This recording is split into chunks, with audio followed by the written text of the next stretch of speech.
A ver, vamos a mirar cómo anda el volumen de voz.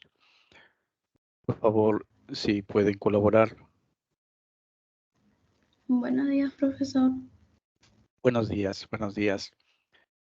Los PPTs y creo que el volumen es aceptable, ¿no? Si fuese muy fuerte o muy débil, me comunican a través del chat, alumno del aula 121. Correcto, parece que todo está correcto, muy bien. Buenos días nuevamente a todo el aula 121. Bienvenidos a la semana número 6. Bien, tenemos, como ustedes ya pueden visualizar, los contenidos de esta semana número 6 están dedicados al tema de la ética y los dilemas éticos. Pero si pudiéramos sintetizar con el solo título de ética, ¿no? Ya estaríamos resumiendo, digamos, ya estaríamos sintetizando los contenidos de esta semana, ¿no? Puesto que dilemas éticos, si ustedes lo ven en su material, está en el numeral 9, ¿no? Dilemas éticos, bueno, el 8 y el 9 implican estos temas, que forman parte, claro está, de la temática a estudiar por parte de la ética. Bien, a ver, vamos a llevar las cosas de la siguiente manera. En 3 etapas. En una primera etapa vamos a explotar, digamos así, sí, a aprovechar los saberes previos que cada uno de ustedes ya sabe, ya conoce, ¿no? Acerca de esta temática concerniente a ética. En una segunda, miraremos rápidamente los títulos, ¿no? Los subtítulos, es decir, los contenidos que implican esta semana 6, ¿no? Dedicados, como vuelvo a repetir, a la ética. Y en una tercera etapa, miraremos nuestro cuadernillo, nuestro material, en la que cada uno de las ideas, de los conceptos, de los diversos temas, estén abordados, reciban una explicación de mi parte. Bien, entonces, si no hubiese alguna sugerencia antes de empezar, siempre les invito a participar en el chat, ¿no? A escribir su pregunta, a dar alguna sugerencia o de repente también, pues, o compartir, ¿no? Alguna información que ustedes tengan a bien y que tenga que ver con los temas y problemas de esta semana número 6 dedicados a ética. A ver, veamos los saberes previos. Saberes previos implica lo que usted ya conoce sobre el asunto, es decir, sobre ética, ¿no? Puesto que nadie viene de cero, ¿no? Todos ya tenemos alguna información, algún conocimiento. Puede ser que alguien pues no tenga ninguno. También deberá aprovechar, ¿no? Esta etapa previa. A ver, hablando entonces de los saberes previos, a ver, les doy a modo de ejemplo lo siguiente. Sobre el concepto ética, o la palabra ética, usted ya conoce, puesto que en la primera semana, ¿no? En la llamada áreas o disciplinas de la filosofía, áreas o disciplinas de la filosofía, la ética figuraba. La ética, hay otra idea, ¿no? La ética como sinónimo de moral. Alguien dirá, pues, profesor, una cosa es ética y otra cosa es moral. ¿Ya? Pero, bueno, a ver, en los saberes previos es que en la área de filosofía, incluso la semana pasada, ¿no? Nos referimos a la ética tangencialmente, ¿no? Entonces, la ética es, pues, la disciplina o área de la filosofía que aborda, ¿no? Aborda el tema o el valor del bien, ¿no? el valor del bien. De tal manera que si queremos identificar con un concepto mayor, un concepto fundamental, ¿no? De la ética, bien anotaríamos el valor del bien. O sea, el bien, lo bueno, que como todo valor se opone a lo que, a lo malo, ¿no? A lo malo. Entonces, el bien contra el mal. Así es el tema de la ética.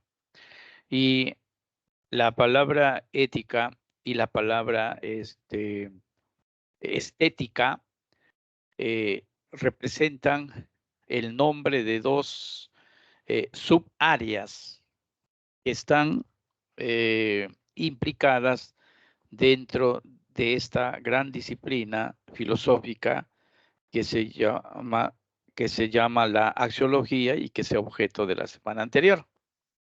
Bueno, ya, este es un saber previo. Bueno, otro de los saberes previos, ya me había adelantado, cuando yo pronuncio el valor del bien o lo bueno, siempre en el terreno religioso, en el terreno cultural, se asocia con la palabra Dios. Y como todo valor tiene su contravalor, todo valor tiene su contravalor.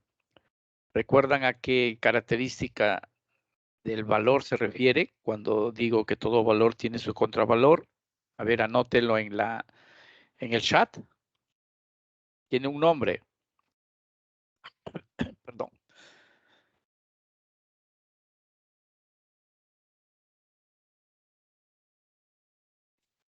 Bien, entonces tiene un nombre. Se llama, a ver, alguien, polaridad, ¿no? A ver, ¿salió escrito o no? Ya, está demorando, creo. Ya, no salió. No. Polaridad, ¿no? Lo había escrito, pero no me salió en la pantalla. Bien, polaridad. Entonces, si el bien se asocia a Dios como sinónimo de cosas buenas, ¿no? Correctas, ¿no? Entonces, lo contrario del bien será el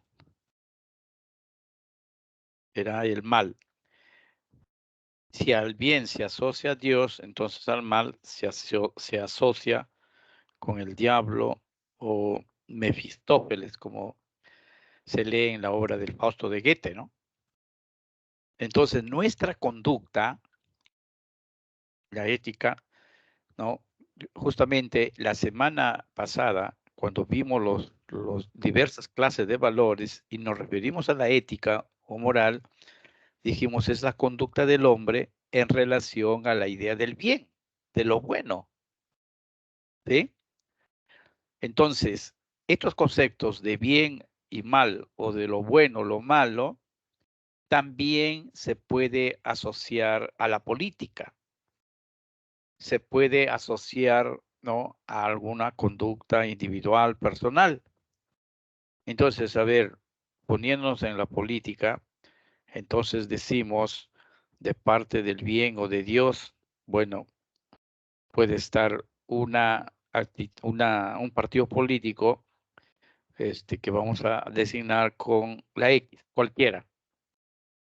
Y entonces, si lo asocio al bien, a lo bueno, y todo valor tiene su contravalor, entonces al partido político, a la opción política X, le asocio su contrario. Para no mencionar a ninguno, entonces pongo la Y, ¿no? Y entonces a la posición política X, que puede ser cualquier nombre de partido, ¿no? Entonces asocio la idea del bien, la idea de Dios, está con Dios. Y la idea contraria de la Y, que es también otra opción política, otro partido político, la asocio con el mal o con el diablo. Y profesor, pero puede ser que también yo invierto las cosas y la posición Y la posición Y lo asocio con el bien, con Dios. Y si esto es así, entonces la posición contraria será X, que lo asocio con el mal o con el diablo. Entonces, yo para ahorrar tiempo y para no vayan a pensar que el profesor ahí está haciendo propaganda política de ninguna manera, solamente es para poner ejemplos, ¿no? Entonces depende yo de la perspectiva en que yo me ubique, de la posición política e ideológica que yo asuma, entonces tomo partido y me alineo pues a favor del bien o de Dios o a favor del mal o del diablo. Pero hay otro problema ahí, rapidísimo lo digo. Si yo pienso que el mundo está dirigido solamente por un ente superior, el cual es Dios, ¿no? Puesto que es Dios, no puede haber alguien otro que le haga la competencia. Ya, esa es una visión, ¿no? Esa es una filosofía. Pero hay otras filosofías que piensan que el mundo está regulado, está gobernado por dos principios, ¿no? Este es un poco metafísica o religión. Entonces, uno del bien que es Dios y de la parte contraria, la del mal o del diablo. Pero no todos aceptan este esquema, ¿no? Si me preguntaran a mí, profesor, ¿y cuál esquema le convence más? El primero, la idea de que Dios sería el principio que gobierna todo, ¿no? No habría otro. Entonces, ¿los otros qué serían? Bueno, son de la imaginación, son prejuicios, en fin, pues hasta en la Biblia podemos encontrarlo eso, ¿no? Bien, a ver, otro saber previo acerca de la ética. Fíjese, en el Congreso hay una comisión, ¿no?, de ética parlamentaria. ¿Qué cosa, profesor? Comisión de ética parlamentaria. Y entonces la pregunta sería, ¿y qué hace? Ahí está mi pregunta, ¿no? ¿Qué hace la ética en el Congreso, no? Bueno, primero para que se den cuenta ustedes que la ética, el asunto de la ética de esta semana 6, no solamente es asunto de libros, asunto de la universidad o asunto de los jóvenes que se preparan para accesar a la universidad, sino que también está en la política, está en uno de los poderes del Estado, ¿no? Fíjese, o sea, trasciende, no forma parte de la vida política, de la cultura, la ética. Entonces, en esa comisión de ética, por ejemplo, hay un congresista, Lizarzaburo, que había sido acusado de proferir palabras misógenas, ¿no? Misógenas de odio a la mujer contra una congresista mujer. Y entonces ha sido acusado por la Comisión de Ética, ¿no? Ya, ese es un caso, y hay tantos casos. Entonces, para pensar pues que la ética trasciende el aspecto académico, trasciende la universidad, ¿no? Etcétera. Y por último, ¿no? Otro saber previo, y voy a dejar para que ustedes pongan un par de, ¿no? Un par de a ver, de ejemplos donde la ética esté presente en la vida personal, en la vida de la sociedad, ¿no? A ver, lo otro es que a nivel global existe una institución no gubernamental que se llama, las siglas TI, Transparencia, ¿no? Transparencia Internacional. Fíjese, este organismo no gubernamental que funciona en Berlín, ¿no?, desde el año 1993, ¿no? ¿Cuál es su objetivo? Su objetivo es justamente, ¿no?, la lucha global contra la corrupción. Y entonces, fíjese, en todos esos asuntos también la ética, ¿no?, lo hallamos presente. Y justo en nuestra patria hay una institución que se llama Proética, ¿no? Proética, que es una especie de versión peruana de este organismo internacional llamado Transparencia Internacional, valga la redundancia. Ya. Entonces, Transparencia Internacional en el terreno global, general de todos los países, presenta pues el objetivo de luchar contra la corrupción. Y cuando decimos corrupción es una palabra un poco genérica, imprecisa. Cuando decimos corrupción, ahí está implicado luchar contra los abusos de autoridad, que de hecho sería no ético, sería inmoral, ¿no? Quien abusa de autoridad, los cobros indebidos, los delitos de colusión, enriquecimiento ilícito, ¿no? Negociación incompatible, etcétera. Entonces, esto y otras cosas representan pues la lucha de Transparencia Internacional contra la corrupción. O sea que en líneas generales podemos decir que la ética, ¿no? No solamente está presente en nuestra vida personal, grupal, social, de país, sino a nivel global, a nivel mundial. Bien, a ver, tenemos ya que estos saberes previos ir, digamos, terminando. Si de parte de ustedes hay alguna experiencia, alguna idea donde, según el juicio de ustedes, esté presente el tema de la ética, escríbanlo, ¿no? A ver en el chat, pero que puedan tener.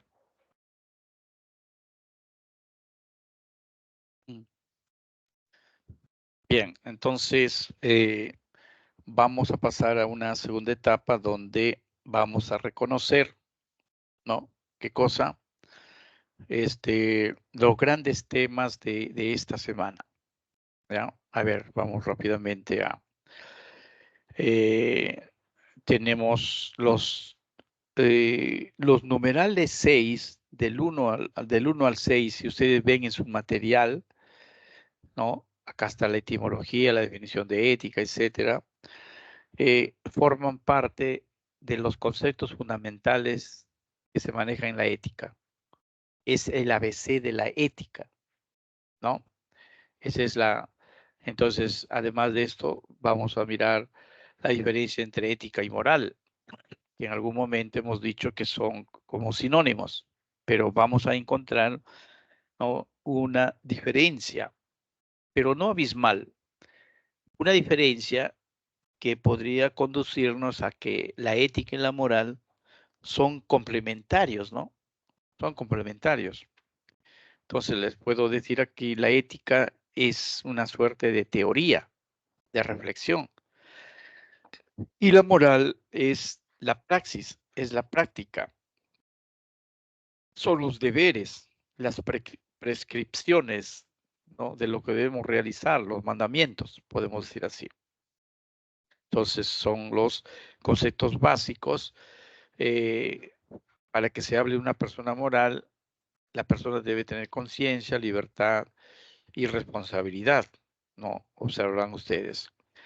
Luego hay los conceptos de que tenemos que diferenciar. Una cosa es persona moral, y otra cosa es persona inmoral, y otra cosa es persona amoral.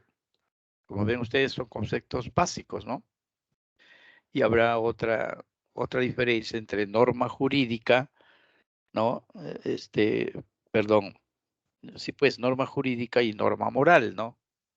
No lo tenemos acá en nuestro. Y luego pasamos al segundo bloque, las principales teorías de la ética, es decir, la historia de la ética, ¿no? O también se puede decir la historia de la idea del bien. Algunos libros así lo presentan. Entonces ahí vamos a ver en época antigua Sócrates, ¿no?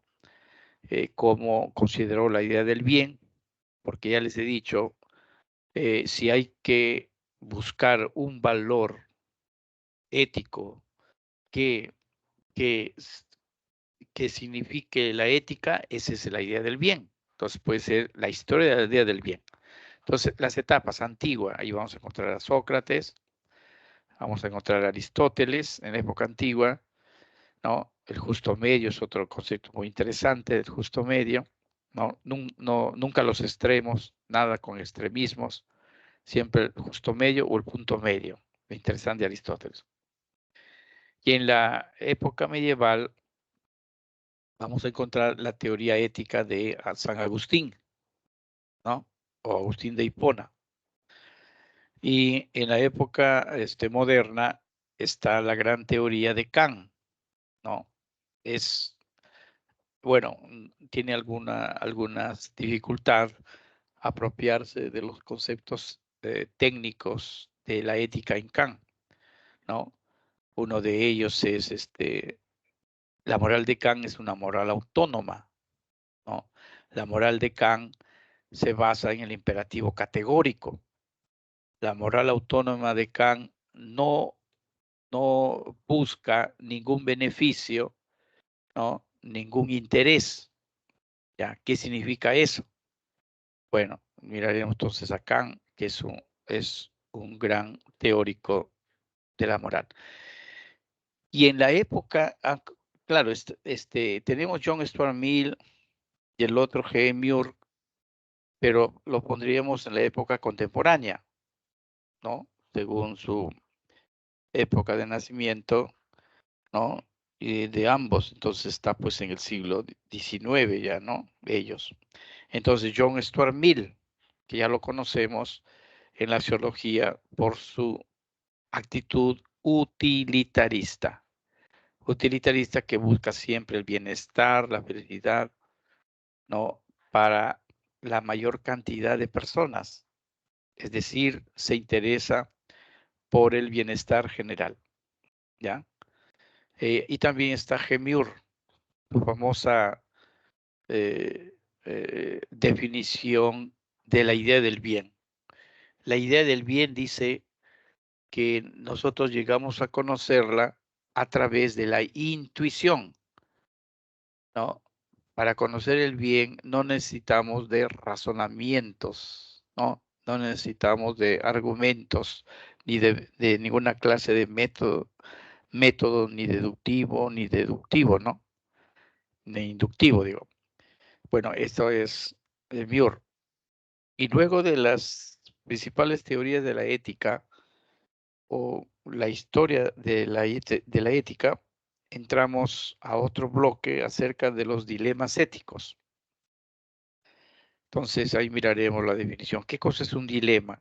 Cuando uno tiene una situación problemática, ¿no? En cuanto a la moral se refiere, cuando estoy entre la espada y la pared y no sé qué hacer, ¿no?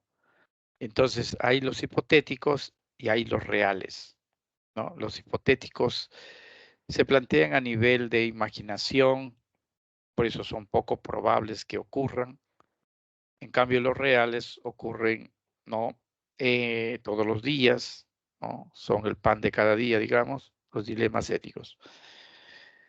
Y miraremos allí luego los dilemas éticos contemporáneos y tenemos dos, el aborto inducido, ¿no? El aborto inducido, ya hay dos posturas, uno a favor y otro en contra. El que está a favor es un Peter Singer, un filósofo austriaco, utilitarista, ¿no? Pragmático, digamos él, y lo que está en contra es Robert Spemann, que representa una posición del cristianismo, ¿no? La idea de que no se puede matar a nadie. El derecho a la vida es el derecho fundamental, ¿no?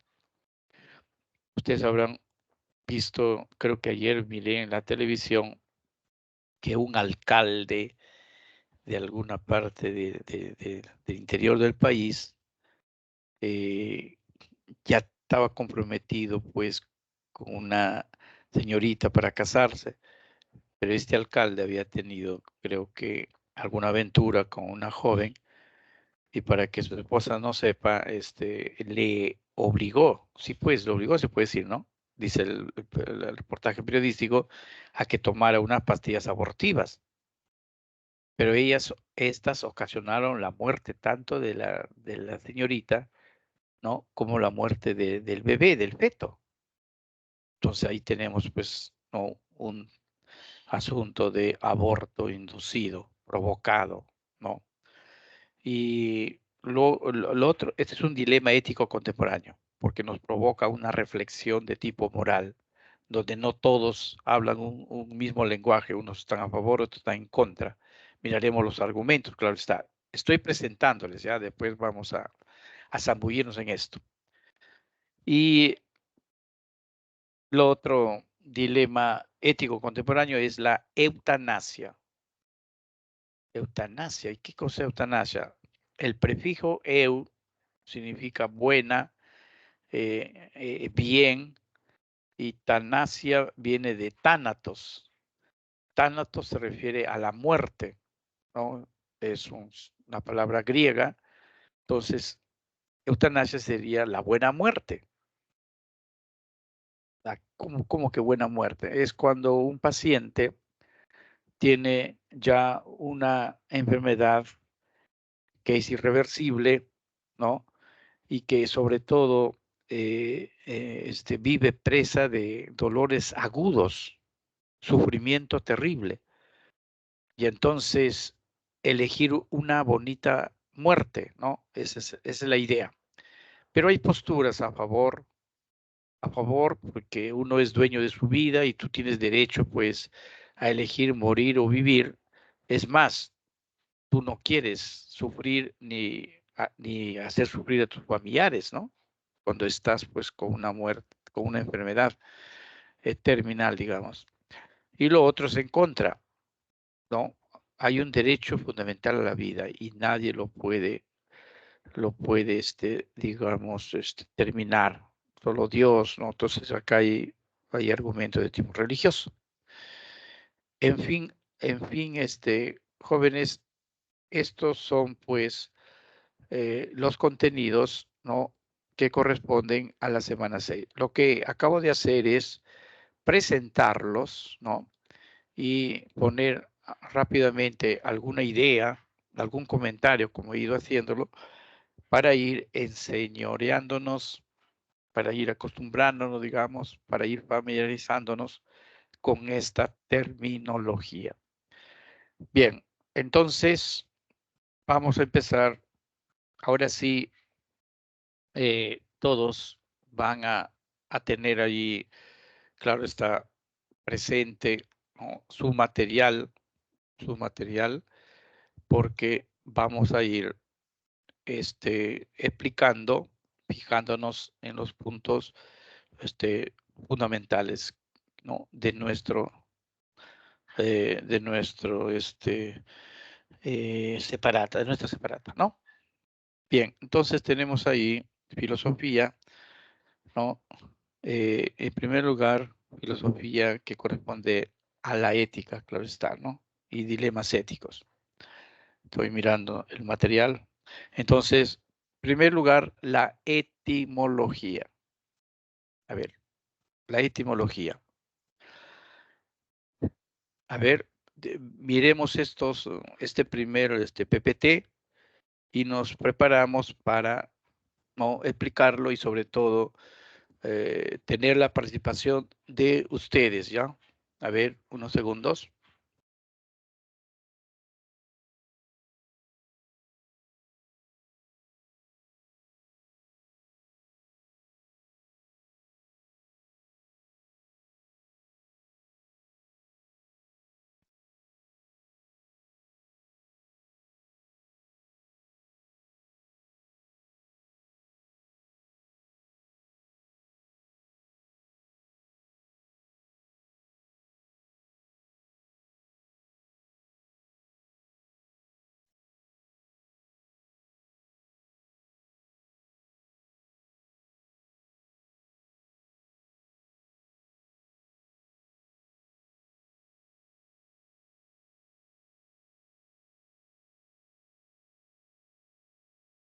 Bueno, tenemos entonces en primer lugar el origen de la palabra ética.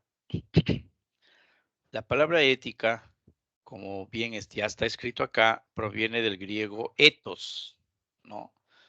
Ethos, que significa costumbre. Pero como ética y moral se intercambian, a veces le venimos usando como sinónimos, entonces vale también, ¿no? Mirar cuál es la etimología de la palabra moral, ¿ya? La etimología de la palabra moral. Moral no es griego su origen, ¿no? No es griego, sino es latino, o sea, el idioma de los romanos. Y viene de mos moris. Y así se enuncia en latín, ¿no? Mos el nominativo y moris el genitivo. Y significa costumbre también. Significa costumbre. O sea que tanto la ética como la moral, ¿no? Buscando el origen de las palabras, una en griego y otra en latín, las dos semánticamente significan costumbres. Pero cuando se dice costumbres, precisamente ¿a qué se están refiriendo? Porque habrá malas costumbres también, ¿no? Por supuesto que se refiere a las buenas costumbres. ¿Y esas buenas costumbres cuáles son? A ver, hay que imaginarse en las primeras comunidades, los primeros seres humanos, ¿no? Ya piensen ahí, pues, formado por decir pocas personas, 4 gatos, o si no, unas 2 o 3 familias. Entonces, las personas mayores, ¿no? Los de tercera edad, decimos hoy en día, seguramente, ¿no? Se han reunido con los jóvenes, ¿no? Y les han inculcado el respeto a las costumbres del pueblo, de la comunidad. Y claro está, frente a malas costumbres, ¿no? O malas costumbres, entonces seguramente estas costumbres intuitivamente se relacionaban con la idea del bien, de lo bueno, de lo correcto, ¿no? Por ejemplo, los mayas tenían una costumbre de los sacrificios humanos, ¿no? Gracias a que vinieron los españoles, esta costumbre se terminó, ¿no? Esa mala costumbre, entonces, eso, ahí no tiene su asidero, su origen la ética, ¿no? O la moral. Entonces, les decía, los ya ancianos, al reunirse y hablarles a los jóvenes, ¿no? Seguramente les han incentivado a seguir las buenas costumbres de no robar, respetar a tus padres, ¿no? Venerar a Dios o respetar a Dios. A esas costumbres se refiere. ¿Y por qué tenían los jóvenes que respetar esas costumbres? Porque según los viejos, ¿no? Los ancianos, ellos han hecho su vida, ¿no? Tienen hijos, tuvieron riquezas, gracias a seguir esas costumbres, esas tradiciones, esas conductas. Y entonces, y en pocas palabras, una vida feliz. Entonces, pues, jóvenes, esas buenas costumbres, ustedes también cultívenla. Y para hacer con ejemplos, los 10 mandamientos de la ley de Dios que Moisés recibió en el monte Sinaí, hay una pregunta también que se refiere a eso, la última creo. Esa es una serie, además de ser mandamientos de Dios, es una serie, es una relación de costumbres, de buenas costumbres. ¿Y por qué tiene que ser ético esto? Les vuelvo a repetir, porque son costumbres relacionadas con la idea del bien, con la intuición del bien, de lo correcto, lo que siempre tiene que hacerse, ¿no? ¿Ya? Y el Tahuantinsuyo también tuvo esas prescripciones, esas costumbres, decía, no robes, no seas ocioso, ¿sí? No seas mentiroso. O sea, son buenas costumbres que hay que cultivar. Bueno, a eso se refiere cuando dice que ética del griego ethos y moral, mos mores, se refieren a las buenas costumbres como el inicio de la ética. ¿Ya? Bien, pasamos a la definición de lo que es, ¿no?, la ética. Profesor, ¿cuál es la diferencia con la moral? Justo más abajo en la 3, ahí lo vamos a realizar, pero ya les di un adelanto, a ver si no han olvidado. Definición de la ética. En primer lugar, es una disciplina filosófica, un área filosófica, ¿no? Está en nuestro material. Segundo, de qué cosa estudia, de qué se ocupa. Se ocupa, ¿no?, de las acciones del hombre, ¿no?, en relación con lo bueno, lo malo, lo correcto, lo incorrecto, lo justo, lo injusto. ¿Ya? Y luego hay otra en nuestro material, dice, busca dilucidar. Fíjese, ¿ah? Busca dilucidar significa dilucidar. A ver, ahí la ética busca dilucidar, ¿no?, las razones por las cuales yo considero o la gente considera que una conducta es ética o es moral. Dilucidar significa explicar, reflexionar, filosofar. O sea, eso es lo que les decía, es la teoría. ¿Ya? Luego con ejemplos, después que veamos, voy a, ¿no?, a regresar sobre esto. Y lo otro de la ética en nuestro material dice, los temas más importantes, los problemas abordados por la ética, los más importantes son el valor del bien, los valores de la libertad, ¿no?, la felicidad, el acto moral, la norma moral, acto moral. Claro, un acto moral es cuando yo he hecho algo correcto, ¿no?, algo bueno. Las normas morales es no robarás, no mentirás, no respetarás a tus padres. La persona moral, ¿se acuerdan ahí? Había presentado la persona moral. En fin, los juicios morales. Juicios morales son enunciados o juicios donde yo digo aquella acción es moral o es correcta, ¿no? Bien, los valores morales. En cuanto a los valores morales, aprovecho para decirles, no está ahí los valores morales, antes que me vaya a olvidar o me falta el tiempo, es también parte de la ética, y entonces los valores morales fundamentales, así pueden encontrar en los libros, son el valor de la dignidad, ¿no? Un hombre es un fin y no un medio. La igualdad. Habrá blancos, negros, de la costa, de las tierras, de todos somos iguales, ¿no? La justicia, ¿no? Muchas veces las injusticias diversas que se ocurren en la sociedad son motivos de protesta, ¿no? La solidaridad, ayudar pues cuando uno ha sufrido alguna calamidad, ¿no? Una inundación, ¿no?, un incendio, la solidaridad, la libertad. Entonces, estos valores éticos fundamentales que les estoy hablando, como la dignidad,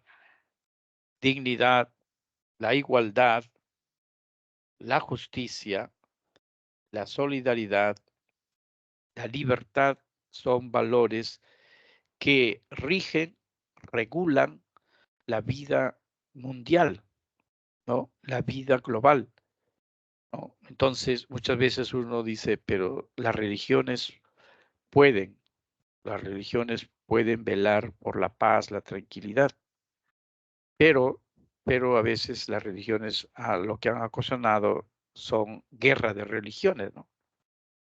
Por la causa de Dios, a veces se han quitado la vida. Bueno, entonces, sobre esto.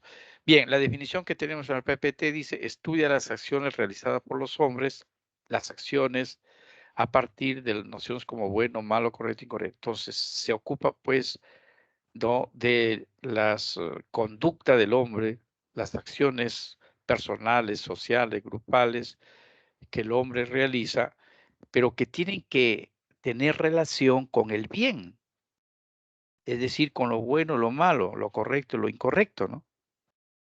Porque si no estaríamos hablando de acciones políticas, acciones religiosas, ¿no? Acá se trata de acciones éticas, ¿ya? Entonces, esto está pues dentro de la definición de ética que lo tienen ustedes en su cuadernillo. Y los temas importantes, como bien decía, el bien, la felicidad, el acto moral, la norma moral, la persona moral, los dilemas éticos, y ahí podemos agregar los valores éticos fundamentales que el mundo necesita, pues, para tener una sociedad en paz, en equilibrio, ¿no? ¿Ya? Bien, entonces, eh, viene mirando siempre su cuadernillo, diferencia entre ética y moral. Bueno, a ver, les dije yo un concepto previo sobre ética. A ver si recuerdan, apunten en el chat. ¿Ya? La ética, ¿con qué les dije que lo relacionaran de manera sencilla, ¿no? Práctica? La ética hay que relacionarlo con la,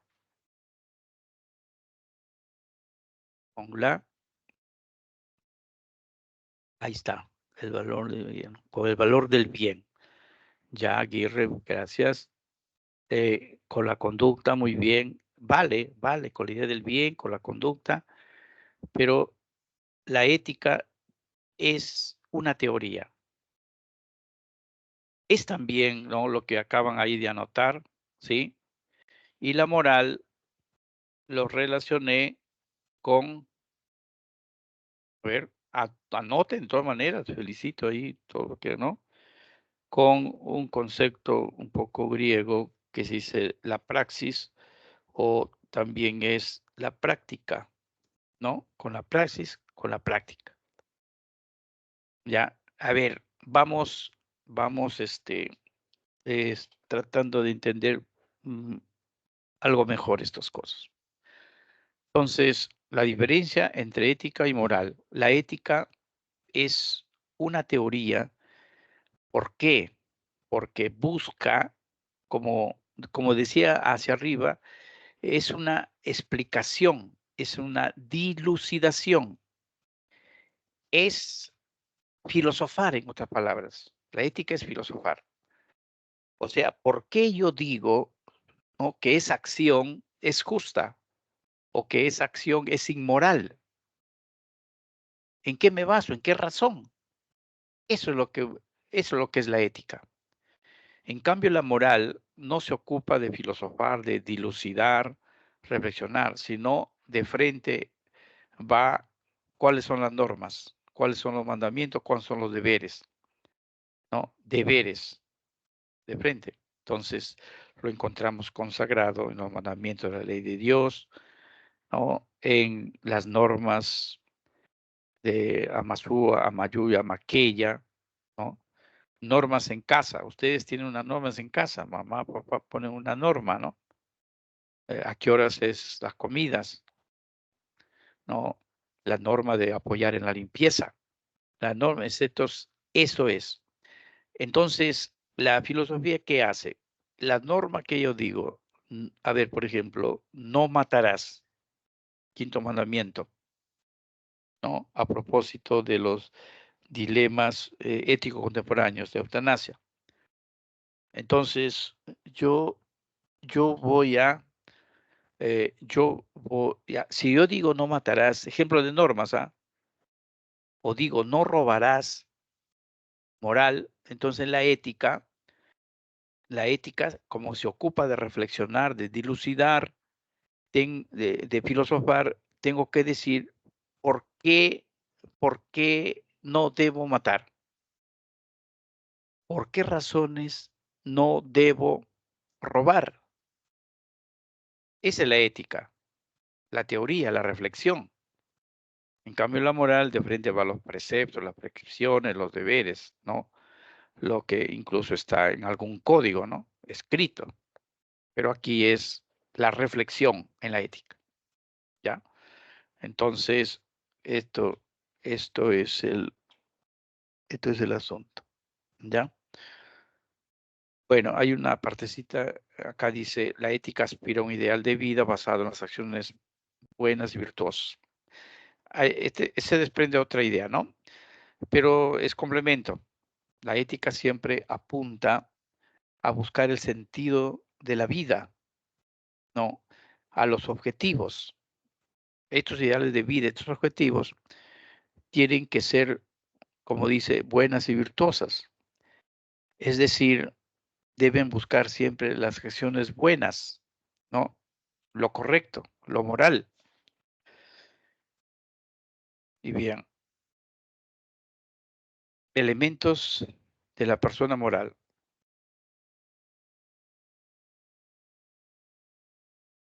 Bueno, en primer lugar, persona moral es todo ser humano. Nunca una persona moral puede ser una piedra, un río, una planta o un animal, ¿no? Para empezar. Pero para ser persona moral, a pesar de ser un ser humano, la exigencia, la exigencia es que tengas tres cosas, tres elementos, tres requisitos: conciencia, libertad y responsabilidad.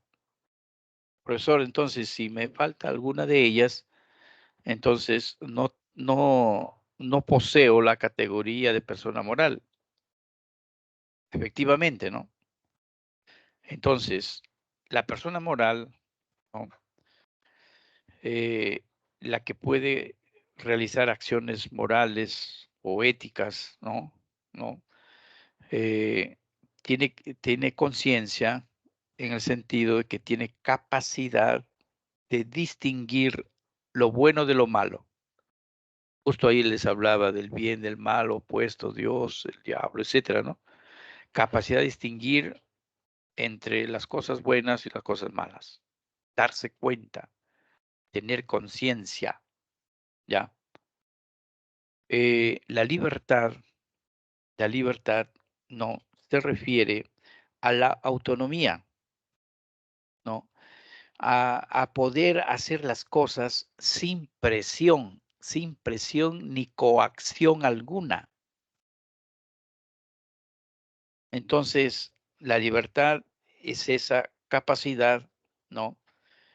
De tomar nuestras propias decisiones, ¿no? Por ejemplo, hay una obra, a ver, como ejemplo de libertad, hay una obra de Leandro Fernández de Moratín, del- de la escuela neoclásica, creo, de literatura, que se llama El sí de las niñas.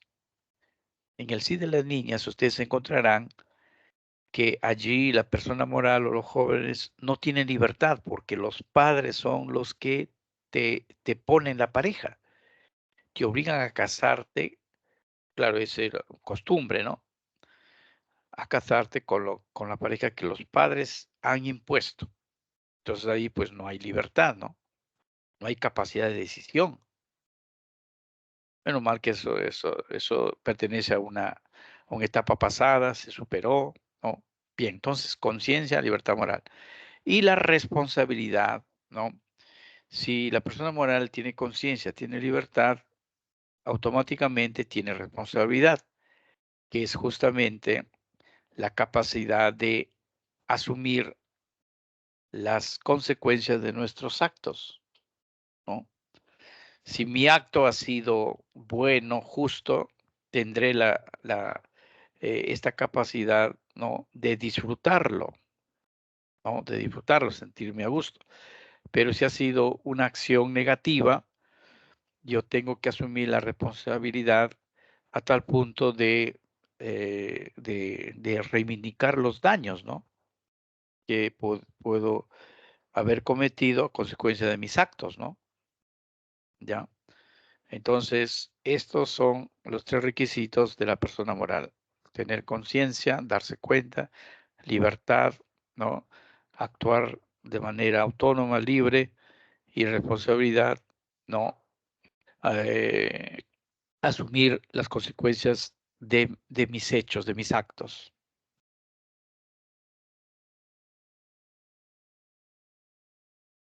Bien, luego viene otro concepto básico, ¿no? Concepto básico de la ética. ¿Cuál es la diferencia entre persona inmoral y persona amoral? Bien, fíjese, es sencillo. A ver, la manera como lo tenemos en nuestro material, y creo que es más didáctico ocuparse de cuando una persona es inmoral. Una persona es inmoral cuando, teniendo los 3 elementos que exigen de la persona moral, es decir, conciencia, libertad y responsabilidad, teniendo esos 3, sin embargo, transgrede, ¿no? No respeta una, una norma, un mandamiento, ¿no? Digamos, una prescripción moral. Entonces, será responsable de sus actos, pues. Pongamos este alcalde que les digo de Satipo, ya me acordé que era de Satipo, en el Perú, ¿no? En el interior. Entonces, ha cometido un acto inmoral, por lo tanto es una persona inmoral, porque ese alcalde tuvo conciencia, ejerció su libertad y más bien presionó a la señorita para que abortara y por lo tanto tendrá responsabilidad de sus actos, ¿no? Entonces, tuvo esos tres requisitos, elementos, pero transgredió la norma moral. Es decir, ahora, claro, jurídicamente tiene que rendir cuentas porque ha cometido un homicidio en contra de la señorita y en contra del feto, del futuro, ¿no? Persona que, bueno, murieron, pues. Entonces es responsable de sus actos. Quien roba, ¿no? Quien roba también, ¿no? Y así, cualquier acto inmoral. Pero la persona moral, fíjese acá, no tiene, carece de conciencia, ¿no? A veces puede tener conciencia, pero no tener libertad, ¿no? Por consiguiente, no, de ninguna manera es responsable de sus actos. No va a poder responder de sus actos. Por ejemplo, a ver, el caso de,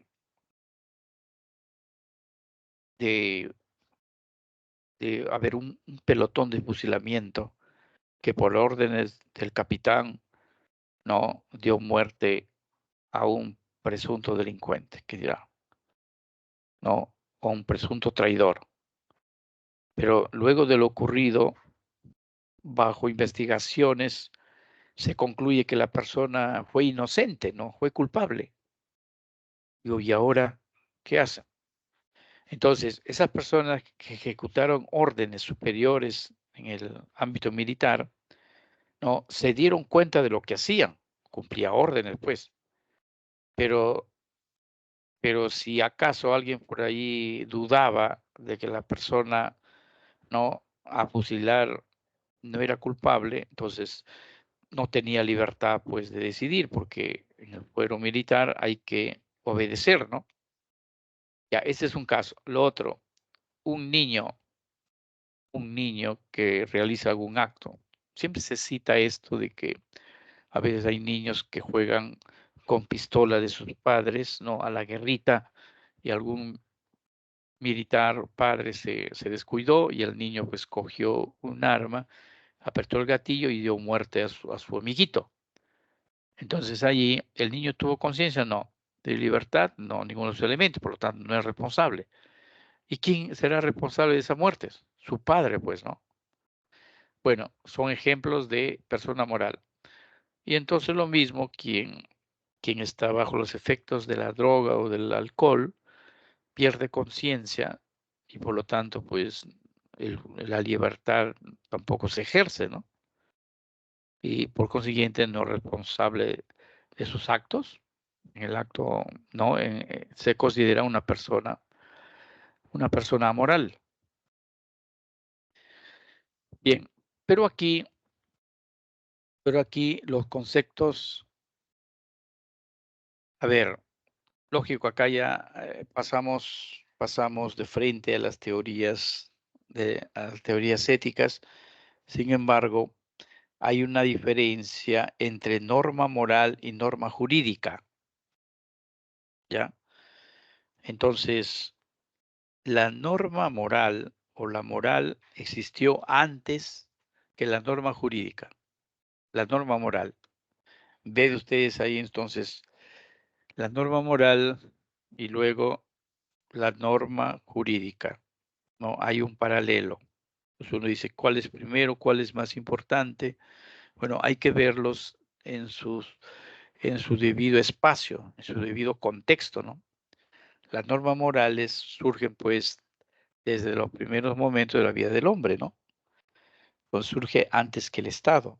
En cambio, la norma jurídica, con la creación del Estado, que es la autoridad política máxima en un país, en una sociedad, entonces tiene necesidad de códigos jurídicos, código penal, ¿no?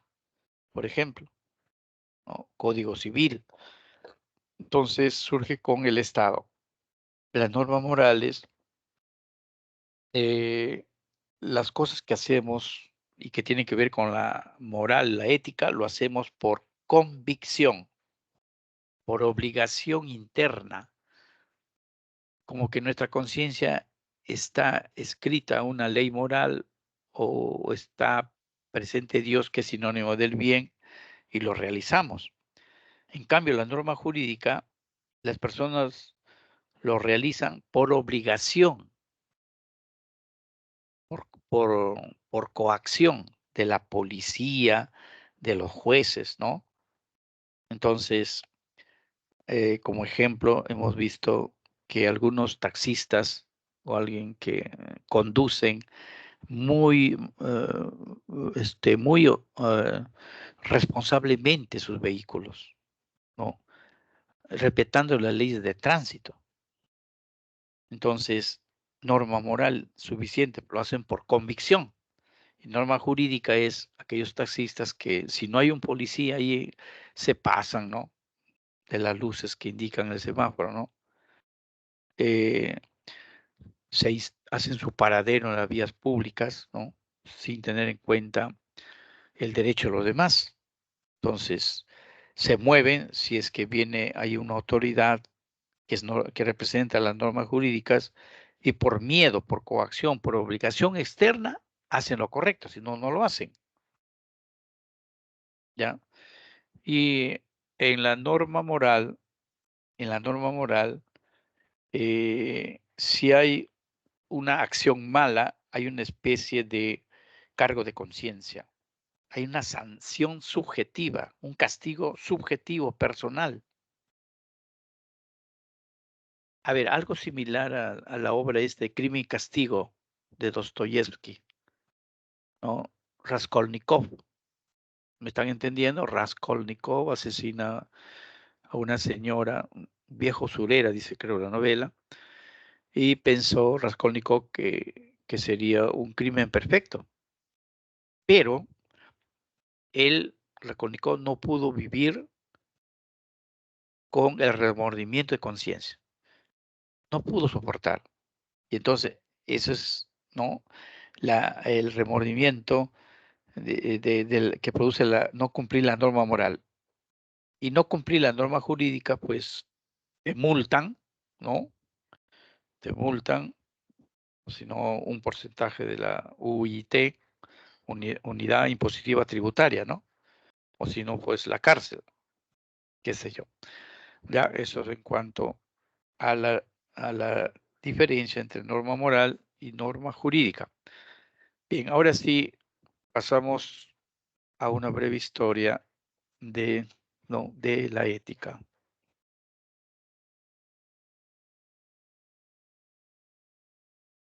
Tenemos en primer lugar la figura de Sócrates.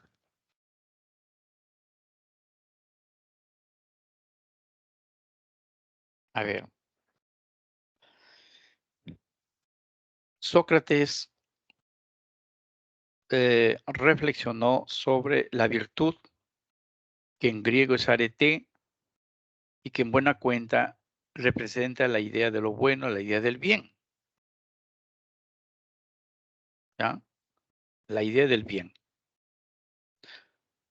Ahora bien, para Sócrates nos dice que la virtud, la arete o el conocimiento del bien necesita ser conocido, estudiado, como la matemática, la física, ¿no?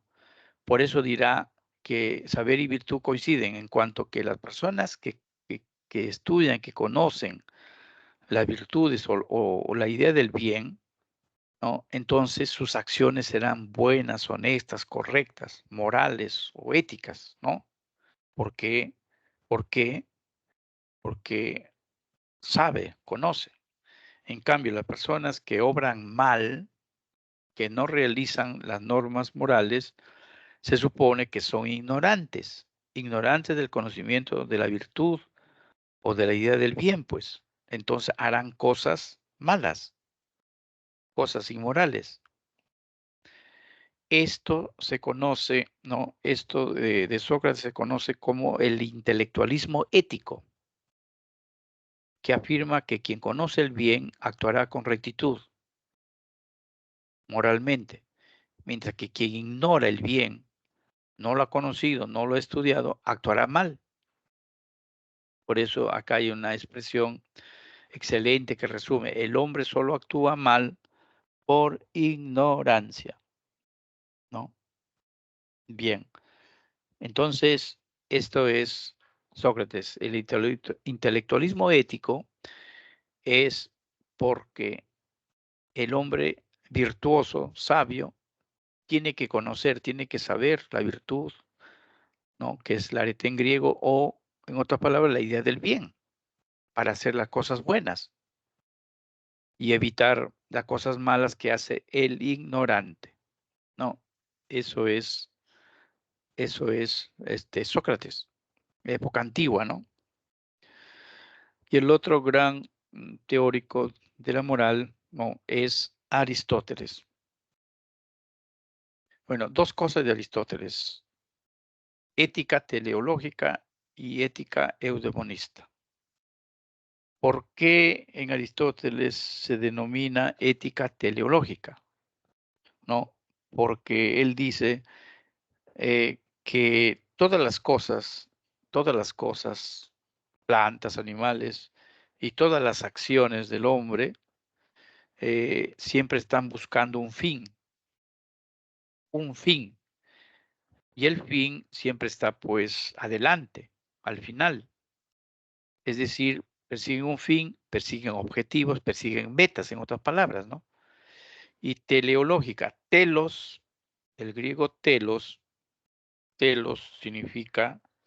eh, significa fin, ¿no? Por eso es que se llama ética teleológica, ¿no? ¿Y cuál es ese fin, según Aristóteles, que se busca? Es la felicidad, ¿no? Ese fin, ese fin supremo de nuestra vida es la felicidad. Y felicidad en griego se dice eudaimonía, ¿no? Eudaimonía, entonces, y significa felicidad, eudaimonía. Por eso que la ética de Aristóteles recibe el nombre de ética eudemonista, ¿no? O sea, ética que persigue como fin la felicidad. Sostiene pues que la felicidad superior se logra a través de la vida contemplativa. Ah, hay otra cosa acá. Vida contemplativa es la vida de estudio, la vida, ¿no?, de cultivo de la ciencia, del conocimiento. Esa es la mayor felicidad, ¿no? Entonces, la mayor felicidad está en la vida contemplativa, incluso en el conocimiento, en la contemplación del ser, ¿no?, de las cosas, en la contemplación hasta de la divinidad, ¿no? Hasta de la divinidad. Y otro concepto muy interesante de Aristóteles es la del justo medio. Justo medio. O también se denomina término medio, que es lo mismo. Como su nombre lo indica, término medio o justo medio es que se evita los extremos. Por ejemplo, la valentía o la conducta del valiente es justo, se ubica en el medio. Y en los extremos, izquierda o derecha, como usted se ubique, ¿no?, está el del temor, la cobardía, ¿no? Y la temeridad es la exageración, ¿no?, el ser valiente.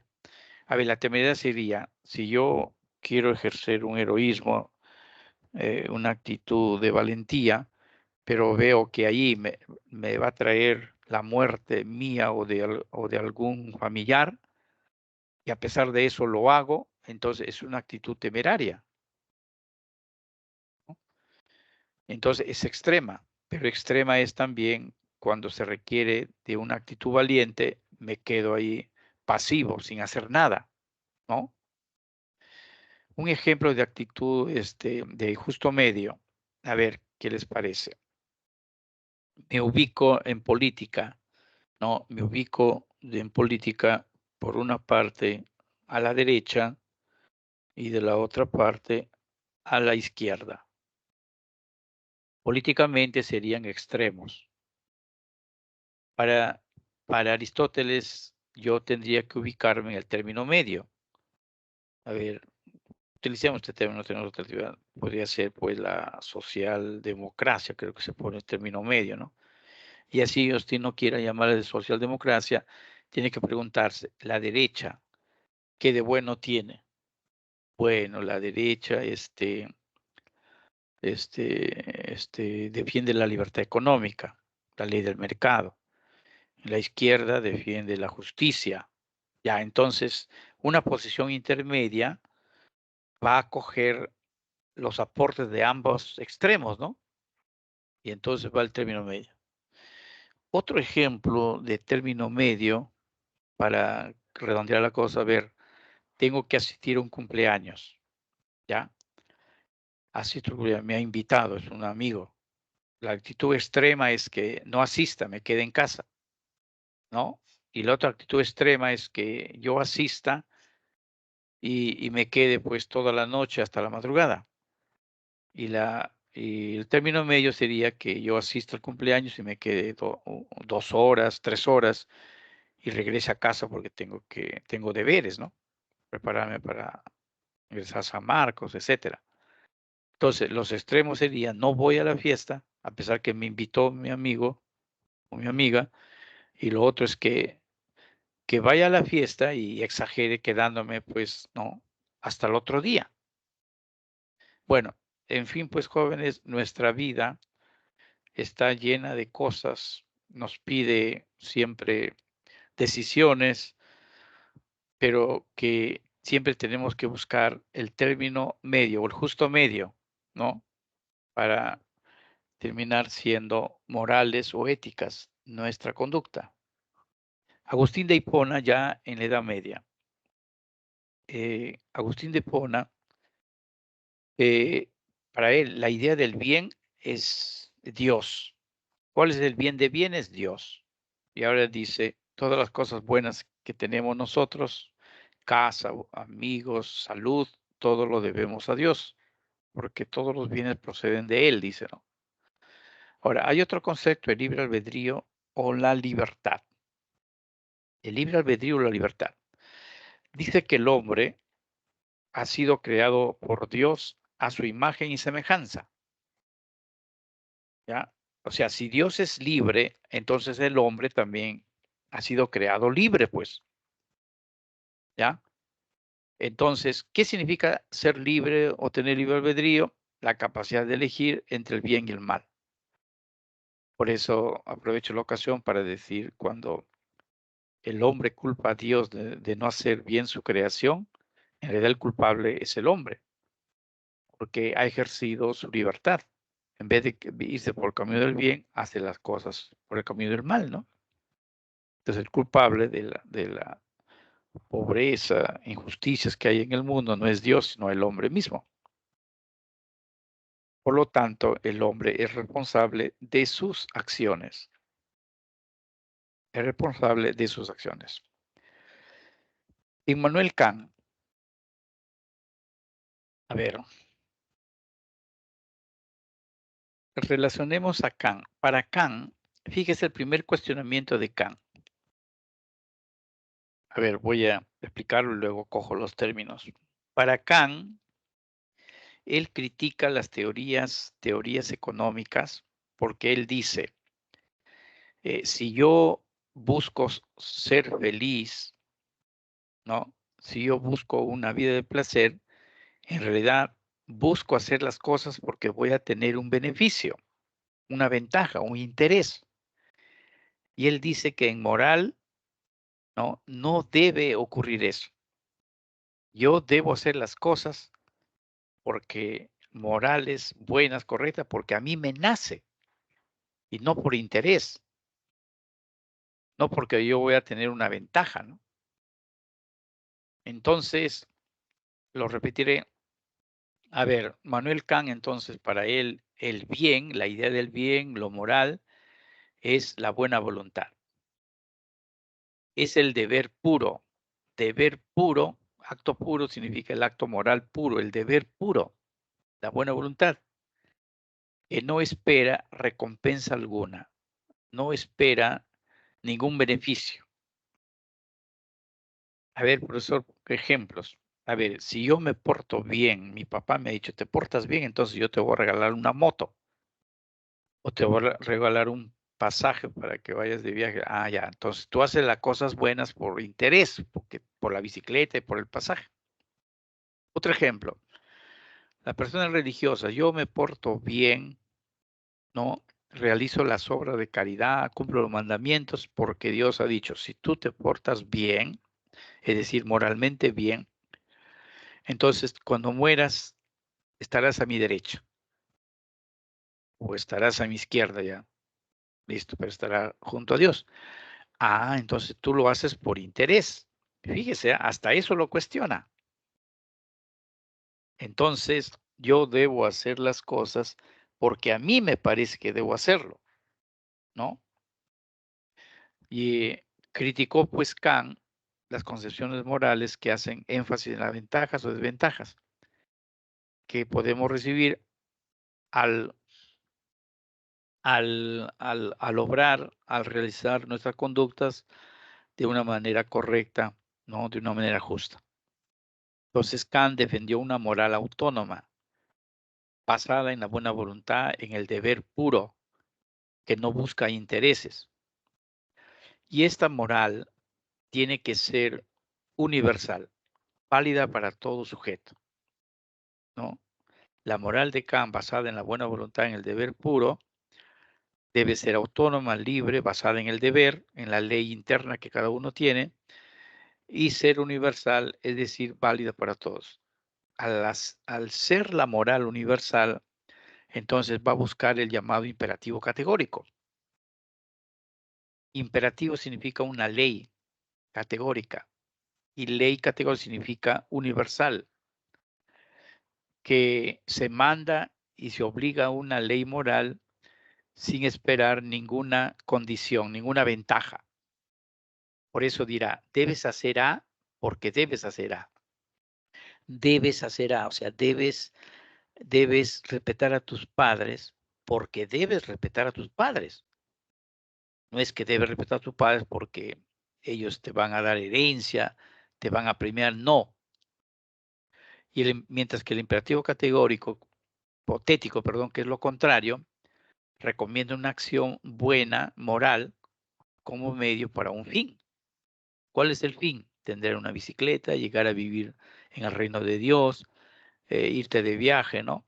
Un pasaje, pues, por avión, qué sé yo, ¿no? Sino por vía terrestre, pues. Entonces ahí dice, si quieres A, haz B, ¿no? Si quieres A, haz B, ¿no? Entonces, entonces acá, si quieres la herencia de tus padres, entonces haz bien las cosas, pues. Pero eso para acá está mal. ¿Ah? Bien, entonces el imperativo categórico, fíjese, para entenderlo mejor, se basa en dos cosas. Primero, que es una ley universal. ¿Cuál ley universal? Actúa como crees que deberían actuar todos los hombres. O sea, lo que tú hagas, piensas, ¿puede ser una ley universal? Por ejemplo, devuelvo lo ajeno que alguien se olvidó. ¿Puede ser universal? Sí. Respeto a mis mayores. ¿Puede ser una ley universal? Claro que sí, entonces es moral. Pero si yo robo algo o yo agredo a alguien basándome en que soy más alto, no soy pegalón, entonces, ¿eso puede ser ley universal? No, entonces no es imperativo categórico, no es norma moral. Segunda formulación del imperativo categórico es la dignidad humana. Dignidad humana, entre paréntesis pueden poner acá ley universal en la primera. Dignidad humana, porque todo hombre es un fin en sí mismo, nunca un medio, nunca un instrumento. Si un hombre nunca es un medio, entonces no puedes esclavizarlo. Si un hombre nunca es un medio, los delincuentes usan a los niñitos para transportar droga, ¿no? Entonces allí están transgrediendo esta segunda formulación del imperativo categórico, en tanto y en cuanto no se respeta la dignidad del hombre, porque se le está usando como un medio. Nadie es un medio, todos son un fin en sí mismo. Repito, ese es el valor de la dignidad humana. Y viene en la época contemporánea John Stuart Mill, lo que ustedes ya casi ya conocen, saben, ¿no? El utilitarismo. Defendió el principio ético, ¿no? De que la mejor acción es la que produce la máxima felicidad, el máximo bienestar para el mayor número de individuos posible. No prometen para todos como promete el comunismo, pero por lo menos son más realistas. La máxima felicidad del mayor número posible de individuos. Entonces, este bienestar, esta felicidad depende de las épocas económicas. La época de las vacas gordas seguramente llegarán a 90 o menos, ¿no? En época de las vacas flacas llegarán pues a 70, pero siempre buscando la mayor felicidad para la mayoría, para la comunidad. La felicidad general y no la personal individual es la que les se preocupa y se interesa. Y aquí tanto John Stuart Mill como Jeremy Bentham, ¿no? Es el otro teórico, Jeremy Bentham. Y Muir, como ya les había dicho, parte de la idea de que la idea del bien es un concepto simple, ¿no?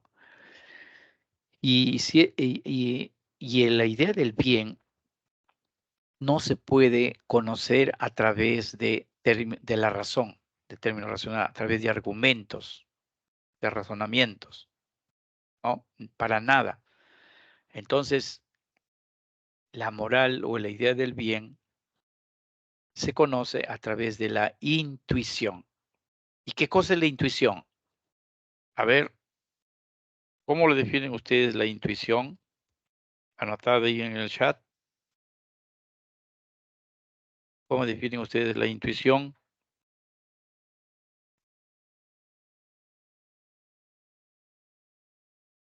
¿Qué es la intuición? Así es. A ver, ahí estoy anotando. ¿Qué les parece? Ahí está. La intuición es el conocimiento directo e inmediato, que no necesita razonamientos como en la ciencia o en la filosofía, ¿no? Directo e inmediato.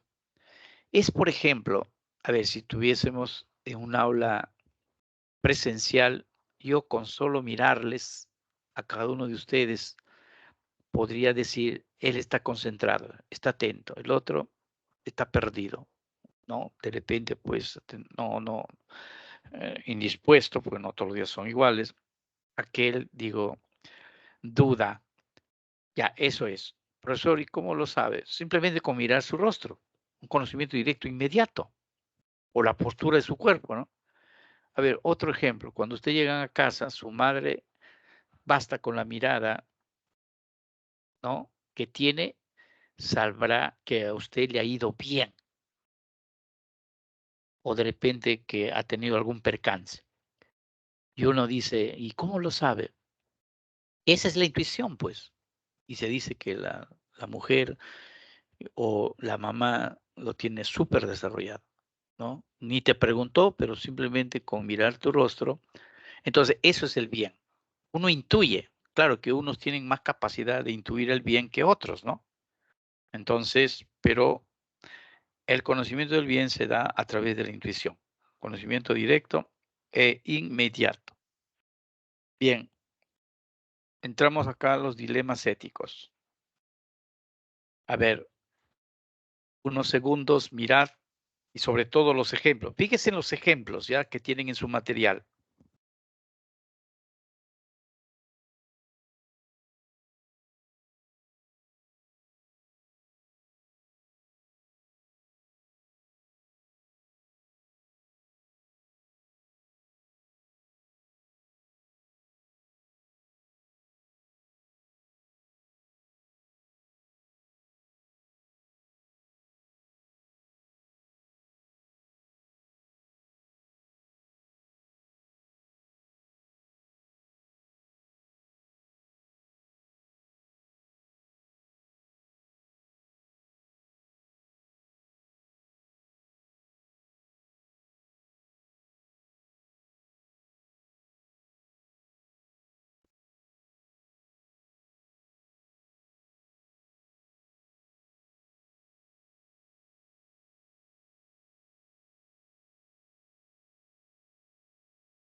Bien, al decirles que mirase los ejemplos, ¿qué método estaría yo utilizando para explicar?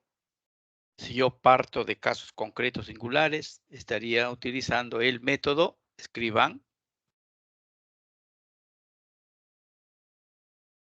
el método, no escriben, el método inductivo. Y luego vamos a ir a lo, no, a lo universal. Entonces, a ver, los ejemplos que, claro está, nos ponen ahí, hipotéticamente es un ferrocarril, los dilemas hipotéticos, ¿no? Un tranvía viene, fíjense ahí en la figura, y hacia la izquierda ve que si va por esos rieles va a dar muerte a una persona.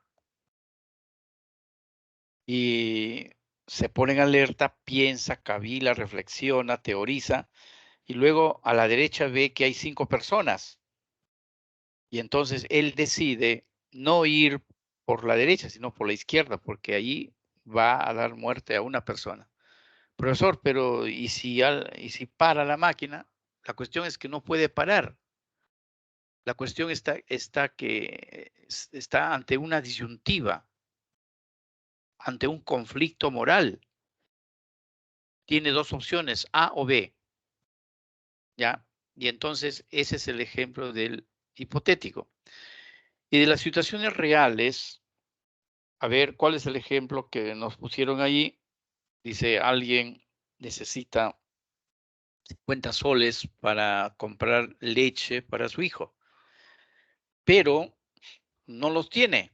se va a la tienda y por fortuna, pues la cajera se equivoca y en vez de darle vuelto de 50, le da vuelto de 100. Y él seguramente se habrá persignado que tiene suerte, con ello ya llevará leche para su hijo. Pero torna problemático moralmente porque se preguntará, ¿no? ¿Debo quedarme con el dinero y dejar que se lo descuenten a la pobre cajera? Bueno, ¿para qué? Pues estudia, si ha estudiado, es una contadora, y como, bueno, cosas de esto puedo deliberar, ¿no? Entonces, me lleva a pensar en el concepto ahora sí de lo universal, los dilemas éticos. Los dilemas éticos planteados aquí por Verónica Gainza y plantea que un dilema ético es un relato breve, ¿no? A modo de historia, donde se plantea un conflicto a nivel moral, ¿no? Y entonces se necesita teorizar, dilucidar, razonar. Se necesita una solución razonada. Entonces, en el hipotético, por ejemplo, se razona, ¿no? Si yo voy por la izquierda, voy a matar a una sola persona, pero si voy por la derecha, mato a 5. Entonces, prefiero ir por la izquierda. Situaciones poco probables, imaginadas, ¿no? Pero el dilema es una elección disyuntiva. Uno está entre la espada y la pared, o como dicen, encontrarse entre Escila y Caribdis. Hay una expresión esta, encontrarse entre Escila y Caribdis. ¿Qué hago? Y entonces viene pues la dilucidación, ¿no? El razonamiento, ¿no? Y los reales situaciones que se dan en la vida real, en la vida cotidiana, ¿no? Y entonces vienen los dilemas éticos contemporáneos, como ya les había planteado, el aborto inducido, provocado, ¿no? Interrupción del embarazo de manera intencional, ¿no? Se pone en juego el derecho a la vida, ¿no? Del ser humano. Entonces, el feto, Peter Singer afirma que no es persona, ¿ya? Mirando ahí el material que tenemos, ¿no? Hay un razonamiento, ¿no? Entonces, Peter Singer dice, es malo matar a una persona inocente. Fíjese en su material. Premisa 1, es malo matar a una persona inocente. Premisa 2, un feto humano es una persona inocente. Un feto humano es una persona inocente. Por lo tanto, es malo matar a un feto humano. Este es el razonamiento de Peter Singer, pero la crítica de Peter Singer a este argumento son en dos aspectos. Primero dice, se tiene que distinguir, ¿no? Que el feto forma parte biológico de la humanidad, de una especie biológica, pero no es persona, no es persona. Entonces, como no es persona, no tiene conciencia, no tiene racionalidad y no tiene derechos, ¿no? Él dice así. Entonces, si no es persona, entonces los padres que sí tienen derechos, que sí son personas, pueden disponer de la vida de este feto. Pero Robert Spemann, que es un teólogo católico, la idea es que el feto es persona y por lo tanto el aborto es un asesinato, ¿no? Porque es inmoral. Es inmoral atentar contra el primer derecho fundamental que tiene toda persona, el derecho a la vida. Además hay un quinto mandamiento que dice no matarás, ¿no? Y entonces, en realidad es un dilema, ¿no? Entonces, no vamos a decir que el que está a favor o en contra tiene la razón, ¿no? Entonces origina pues un gran debate, una polémica, y entonces las cosas se están de esa manera. Y la eutanasia, ¿no? es la buena muerte, ¿no? La buena muerte que se le da cuando un paciente que sufre una enfermedad en etapa terminal, ¿no? Está viviendo pues de manera trágica, ¿no? Llora, se queja, es un dolor insoportable. Él sufre y hace sufrir a sus familiares. Entonces el médico aplica la eutanasia por petición del paciente o porque la familia lo ha solicitado. Entonces uno dirá, pues el médico hace lo que le mandan, ¿no? En realidad no está provocando la muerte, habría ese razonamiento. Pero fíjese, a favor, el derecho fundamental a la libertad del hombre. El sujeto puede decidir sobre su propia vida. El sujeto tiene derecho a una vida digna, no de sufrimiento, ¿no? Y ve que ya no vale la pena seguir viviendo, mejor terminar con esta vida de sufrimiento. Fíjese, entonces, todo se basa en el derecho a ser libre y poder elegir sobre su propia vida. Pero la postura en contra no aduce que el primer derecho fundamental es el derecho a la vida. No, desde el pensamiento cristiano, la eutanasia se opone al quinto mandamiento, no matarás. ¿No? Entonces, si el médico aplica la eutanasia, ¿no? Si el médico aplica una eutanasia, eso es un homicidio, está matando a alguien. Y por la norma jurídica, por la ley jurídica, será pues sancionado, ¿no? Pero si la persona elige quitarse la vida, eso es un suicidio. Eso es un suicidio. Y bueno, estamos pues ante estas cosas y miremos la lectura. A ver, voy a darles aquí la lectura y luego finalmente las claves. En la lectura, filosofía para bufones, dice ahí, ¿no? Bueno, interesante es el último párrafo de la lectura, ¿ya? A ver, fíjese usted la lectura, buscando ahí la solución. Sea como fuere, el caso es que las ideas sobre moral de poco sirven si no tienen consecuencias prácticas sobre nuestras acciones. De poco sirven que lo sepamos de teoría si no lo vamos a practicar. Quiere decir, luego dice, se comprende, en el último párrafo, repito, se comprende así la reacción de Mark Twain cuando un industrial, haciendo gala de sus elevados ideales, le confesó que tenía la firme convicción de peregrinar a Tierra Santa. ¿De peregrinar a dónde? A Tierra Santa. Y subir al monte Sinaí, donde Moisés pues recibió la tabla de la ley, ¿no?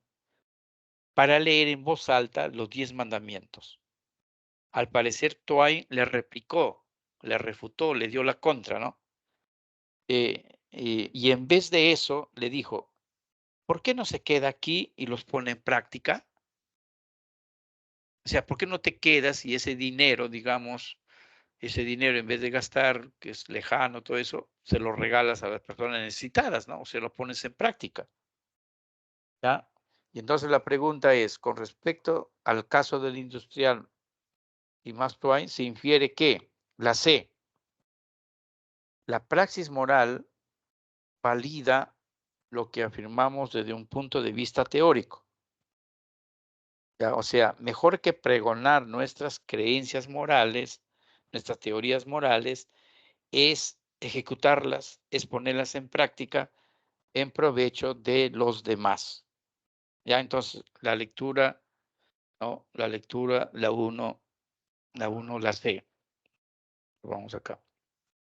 Entonces, la lectura, la C, ¿ya? La pregunta 1, veamos la pregunta 1.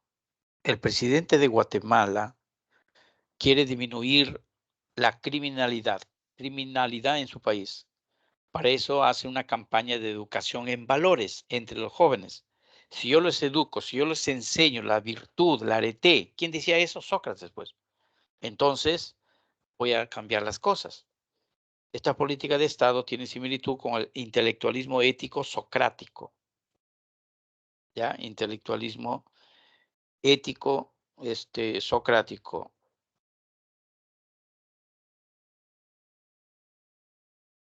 Bien. La pregunta 2.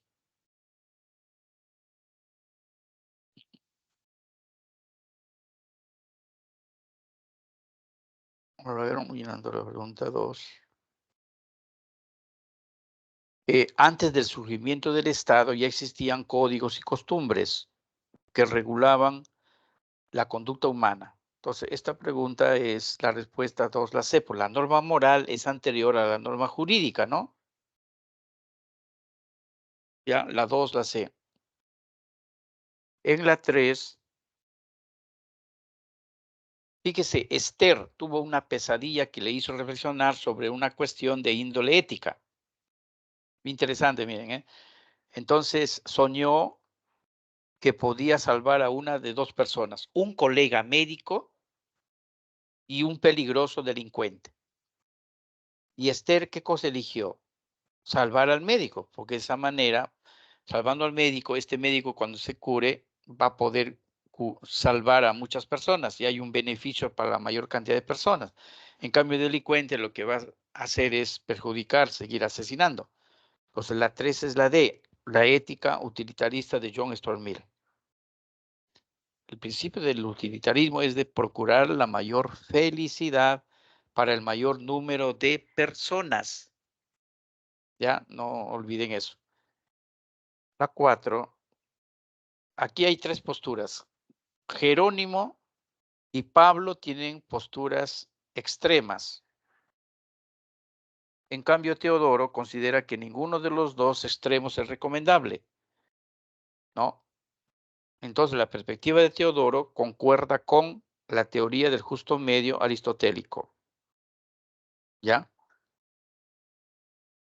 Entonces, la 4, la A. En la 5,